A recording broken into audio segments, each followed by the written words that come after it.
Hi there, welcome to this video about how to fit your retro kit onto your AT220 best trap.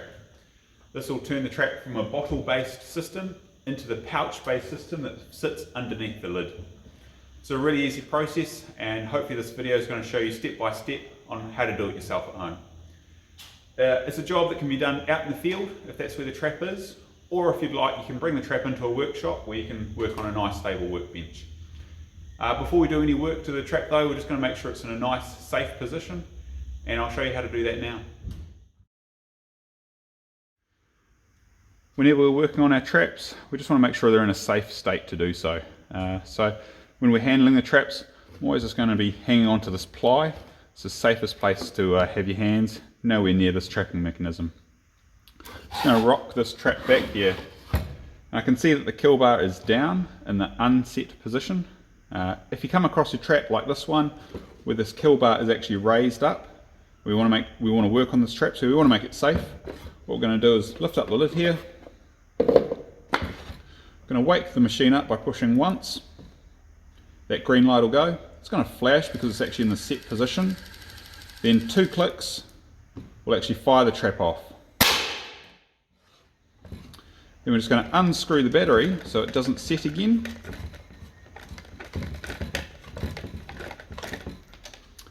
And now it's actually in a safe state to be able to do any work on it.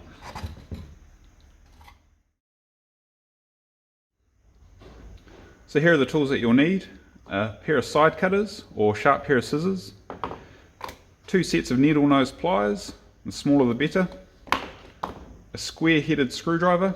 You may or may not need this depending on how the bottle's fixed to the backboard, a 7mm ring spanner, or if you're in a workshop like I am, 7mm socket bit on a drill.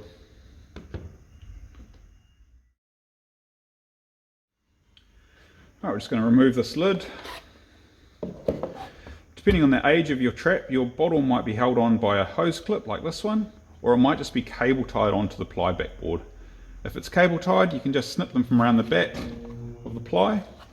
But because this one's got a hose clip, I'm just going to grab the 7mm socket, remove this.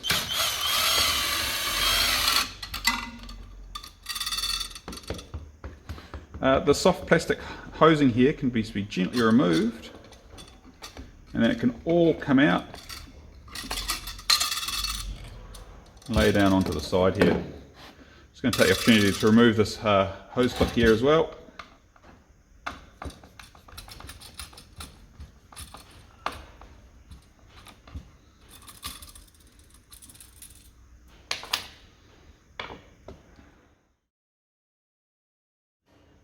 So the next step is going to be to remove the wiring here. So we're going to grab our side cutters. Just going to very gently remove this cable tie here, just to expose all this wiring. Now it's this red and white wire that we want to focus on. It'll have 2 plastic sleeves over the terminals here. I find it a little bit easier if you twist a little bit as you pull, and you'll be able to remove those 2 halves of the plastic. Now from here we want to actually grab our little needle nose pliers here. We want to remove the wiring, but don't pull from the wiring itself, because it's likely that the wire or the terminals will break. Instead, grab your needle nose pliers and grab one on either side of the terminals here and gently pull apart. Do the same with the red one, removing those plastic covers. Grab one of the terminals each, and slowly pulling apart. Just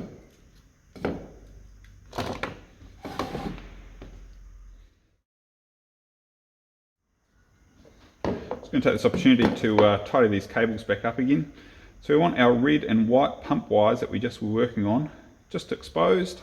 The rest of them can be bundled together. Attach the cable tie around it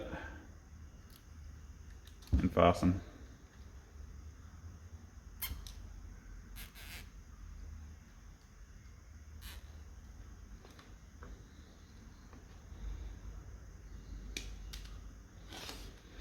Now we can grab our pouch tray with the pump attached to it, turn it onto its back. Then we've got a red and white wire that we can reattach want the same colours to be going to another. So white to white. I'm going to roll those plastic sleeves over the top just to protect the terminals as well. Red to red.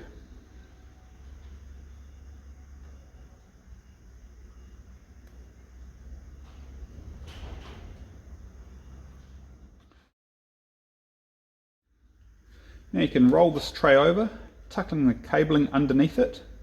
The tray sits just on top of these 3 exposed bolts on top of the motor, just like that. Grab these 3 nylock nuts and you can start threading them on. This is where you'd grab your 7mm ring spanner, or if you're in the workshop like I am today, I'm going to cheat and grab my 7mm socket on the end of the drill. I'm going to tighten these up just until the top of the bolt is flush with the nut. We don't need to screw these right down.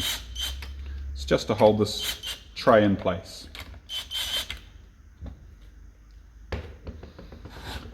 The clear hose sits on top of the tray, and the soft plastic one goes through the cable tie at the end of the tray, through this clip if your trap has it, and then it's going to go through the small hole at the end of the base plate.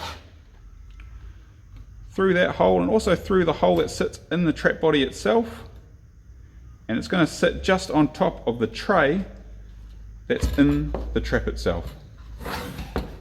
Making sure there's no kinks in the soft plastic hosing, I'm just going to check. So we'll pop this motor on, pop the battery on rather. Give it 3 clicks until you see that orange light. And then you can press and hold this button. Just want to make sure that that's rotating in a clockwise direction. The pouch sits on top of the tray and goes underneath the cable tie at the end of the tray. And this clear hose goes through the lid and sits inside the pouch itself.